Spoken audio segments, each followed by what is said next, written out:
자, 그러면 안 해야 되는 부분들, 요거 하면 안 되는 부분들 좀 설명드리면, 줄임말, 서비스명.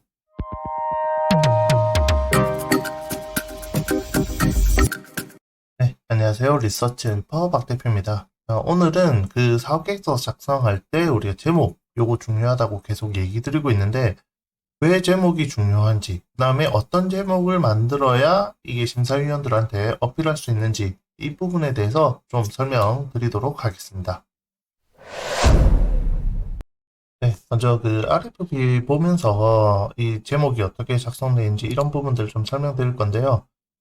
우리가 RFP, 그러니까 우리가 과제를 사전에 먼저 기획하고 이 과제를 개발할 수 있는 업체들을 모집하기 위해서 이런 작업들을 합니다. 여기에 보면 과제명이 있어요. 관광지 자원 재순환을 위한, 그러니까 뭐 여기 어떤 부분들을 위해서, 그 다음에 어떤 기술이 들어가 있고 최종적으로 뭘 개발할 건지 이런 내용들에 대해서 나타나 있는 제목입니다. 여기도 보면 이렇게 한눈에 볼 수 있는 이 우리가 어떤 걸 개발해서 어떻게 이용하는지 이 부분에 대해서 나타나 있는데, 사실 이런 내용들이 사업계획서 안에 들어가야 돼요. 우리가 RFP를 자주 봐줘야 된다라고 하는 이유는 이런 제목과 그 다음에 지금 기술 개발을 어떤 걸 하고 있는지 트렌드를 알 수 있게 해주고, 그 다음에 이런 과제 개요나 작성하는 부분들에 있어서 참고할 수 있는 자료들이 많기 때문입니다. 이런 부분들은 사전에 이제 이런 평가하시는 분들, 그 다음에 교수님들, 이런 부분들이 모여서 이런 내용들을 같이 토론하고 이 내용들을 작성하는 것들을 하고 있는데, 이 과정들을 좀 봐주시면 좋을 것 같아요. 그 다음에 연구 목표, 제가 이제 사업계획서 작성할 때도 이런 식으로 많이 적습니다. 최종적으로 우리 개발 목표는 이거다. 이런 기술들을 활용해서 이 내용들이 나올 거다라고 할 건데, 최종 목표를 먼저 적고, 그 다음에 여기 목표를 달성하기 위해서 개발해야 될 내용들이 여러 가지가 있을 겁니다. 여기 같은 경우에는 한 개, 두 개, 그 다음에 세 개, 네 개. 요 네 가지를 개발하기 위해서 세부 또 항목들, 또 어떤 식으로 개발할 건지 이런 내용들을 적어놨는데, 이렇게 분류하는 작업들을 해줘야 사업계획서 작성하고 사업비 작성하고 그 다음에 개발 계획을 작성할 때 유리하다는 거죠. 이런 내용들 좀 봐주시면 좋을 것 같고, 그 다음에 뭐 이런 형태, 표 형태로 한눈에 정리하는 작업들을 또 해줍니다. 그 다음에 이런 식으로 이제 사업비나 이 모든 것들을 개발하기 위해서 얼마 제공해 주는지 나와 있는데, 이렇게 이런 RFP를 보여드린 이유는 어떤 식으로 사업계획서를 작성하는 게 좋은지, 그 다음에 과제명은 또 어떻게 나와 있는지 이걸 보기 위함이고, 요거 말고 또 다른 것도 한번 보도록 할게요. 예, 이것도 지금 문체부 관련된 RFP인데, 이 스마트 미러를 이용한 실감 콘텐츠 연동형 관광 코스 및 활용 기술 개발이라고 되어 있습니다. 여기에도 보면 어떤 기술을 이용한, 요렇게, 누굴 이용했고, 그 다음에, 어떤 식으로 개발하겠다라는 부분들이 들어가 있죠. 여기에도 보면, 요렇게 과제 개요도가 그림으로 나타나 있습니다. 그래서 이렇게 한눈에 보여주는 작업들 필요하다. 자, 그 다음에 여기도 마찬가지죠. 최종 목표랑 연구 내용. 이런 형태로 되어 있습니다. 연도별 목표가 되어 있고, 그 다음에 이제 KPI, 이 개발 목표에 대해서, 이런 식으로 적어줄 수 있어요.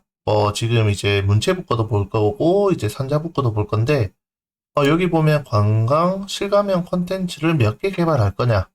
이런 부분들 쓸 수 있죠. 그 다음에 뭐 미러 장치, 관광객, 이용도 분석, 그 다음에 서비스 모델 이런 형태를 적을 수 있습니다.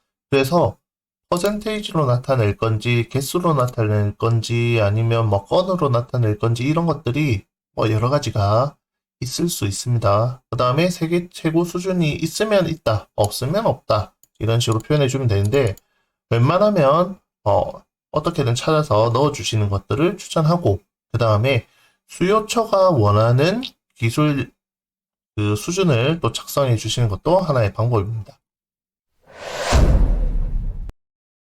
네, 요거 같은 경우에 이제 소부장 과제인데요. 고온 마이크로미터급 고효율 마이크로 LED 강화과 그 다음에 이를 활용한 LED 디스플레이 모듈 제조 기술 개발이라고 되어 있습니다.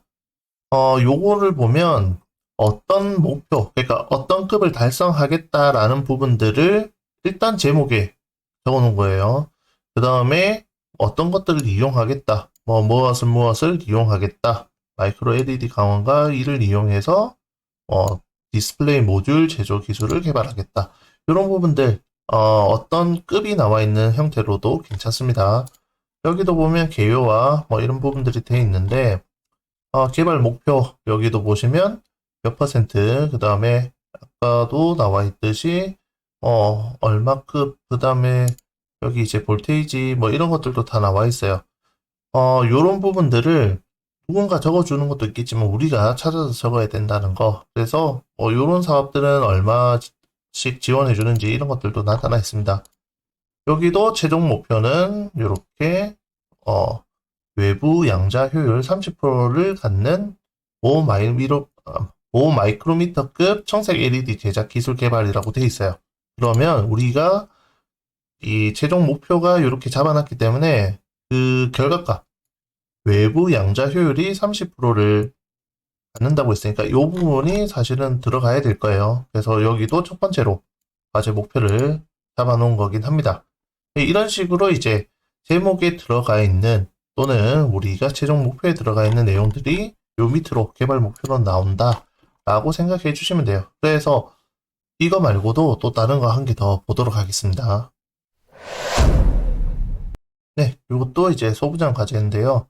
핵화 수소용 마이너스 200도 이하 그 다음에 100메가파스칼급 컴팩트형 열교환기 개발이라고 되어 있습니다. 요것도 보시면 최종적으로 요런 최종 목표 값이 사실은 이제 제목하고 똑같은 경우긴 합니다. 그래서 여기도 어떻게 만들 건지 여기 두 가지로 나타나 있죠. 설계 기술 개발하겠다. 그 다음에 성능 시험 하겠다. 라는 부분들, 그 다음에 여기 있는 세부 내용들 다 적어놨습니다. 이 내용들을 바탕으로 다시 밑에 개발 목표를 적어주는 형태긴 해요. 그래서 총 4가지 우리 RFP를 봤는데 RFP를 보면 어떤 것들을 위해서 어떤 것들에 대한 또는 그 다음에 요런 급 어떤 목표치 이런 것들을 나타낸 형태로 과제명을 작성한 것들을 볼 수 있습니다. 네, 타 기관의 RFP 보면서 우리가 제목과 그 다음에 기술 목표 요거에 대해서 한번 살펴봤는데요. 요 제목 정할 때 그러면 과연 뭘 해야 되냐? 라는 부분들에 대해서 요약해서 좀 얘기 드리면 첫 번째, 누구를 위해서 만드는 건지가 들어가야 됩니다.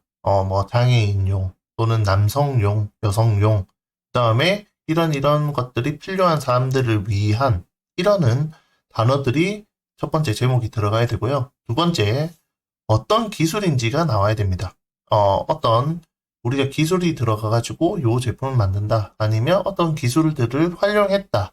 라는 부분들이 들어가 주시면 좋을 것 같아요. 우리가 특허를 등록을 해놓은 기술들을 활용해서 뭔가 만든다라고 하면 그 특허 기술들이 들어가 있는 것들이 좋습니다. 세 번째, 이 결과물이 뭔지 제목에 나타나 주시는 게 좋습니다. 그래서 요거 우리 지원받아가지고 만들면 어떤 결과물이 나올 거다라는 것들이 딱 한눈에 표시되게 해주시는 게 필요합니다.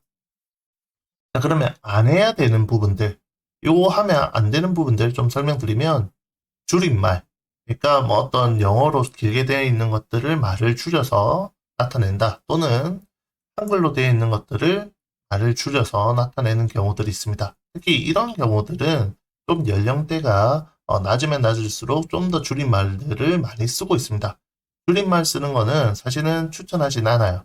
이 줄임말에 대해서 풀어서 가로 열고 쭉 풀어 주는 형태로 하시겠지만 그런 부분들이 사실 추천할 만큼 꼭 필요한 단어냐라고 하면 그렇지는 않습니다. 그래서 추천하진 않고 두 번째 서비스명 우리가 개발하고자 하는 서비스가 어떤 거다. 예를 들면 어떤 프로그램명을 집어넣어서 표현해 주겠다. 그 다음에 우리가 지금 이 지원받은 돈으로 만드는 프로그램이 뭐다. 제품이 뭐다. 그 제품명을 딱 명시해가지고 나타내는 경우들이 있습니다. 그런 경우에는 이 제품명이 사실은 이 공개되어 있는 기술이나 제품이 아니기 때문에 심사위원으로 하여금 어떤 내용인지 이해를 못하는 상황들을 만들 수 있습니다. 그렇기 때문에 우리가 개발하고자 하는 서비스명, 제품명을 강조할 필요가 없어요. 그래서 이런 부분들은 사실은 생략하고 진행하셔도 됩니다. 이걸 풀어서 어떤 제품이고 어떤 기술이다라는 부분들을 풀어서 설명해 주시면 됩니다. 마지막으로 전체 시스템에 대해서만 나타내 주는 경우들이 있습니다. 그래서 우리는 그냥 고객들을 위한 플랫폼이다.